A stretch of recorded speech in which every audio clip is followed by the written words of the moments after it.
અગત્યના સમાચાર તારીખ 28/1/2024 રવિવારના રોજ ઓલપાડના AK ક્રિકેટ ગ્રાઉન્ડમાં ક્ષત્રિય ઠાકોર સમાજ દ્વારા ક્રિકેટ ટુર્નામેન્ટનું ખૂબ સરસ આયોજન જયંતિજી ઠાકોર, રાહુલ ઠાકોર, અશ્વિન ઠાકોર, હિતેશ રામ સેના તથા સમાજના આગેવાનો દ્વારા કરવામાં આવેલું હતું, જેમાં સુરતમાં વસવાટ કરતા ઠાકોર સમાજના યુવકોએ અતિ ઉત્સાહ સાથે કુલ 8 ટીમો બનાવીને ભાગ લીધો હતો।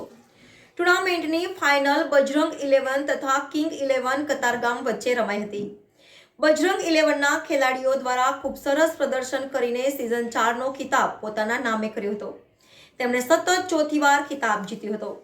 Reporter Naitik Reshamwala, NN news, Surat. Tournament યોજાણી એમાં અમે ભાગ લીધેલો છે।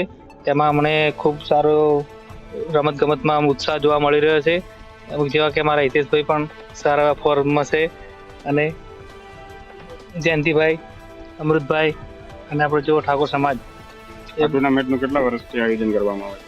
આ ટુર્નામેન્ટનું આયોજન 5 વર્ષથી અમારા સીઝન 4 છે। બાકી બીકે વાળા બી તમારી સીઝન 5મી છે। અમારા ઉત્તર ગુજરાત એટલે ઠાકોર સમાજ સીઝન 4 છે। આ કેટલી ટીમોએ ભાગ લીધો છે અત્યારે?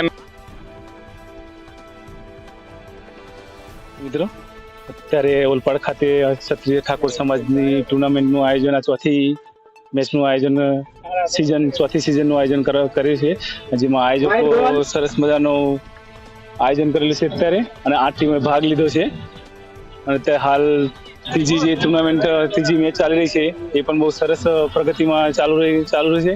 અને અત્યારે ઘણા બધા ખેલાડીઓ, સમાજના આગેવાનો પણ અત્યારે ઉપસ્થિત છે અને હાજરી આપી છે અને સારું એવું યોગદાન આપ્યું છે।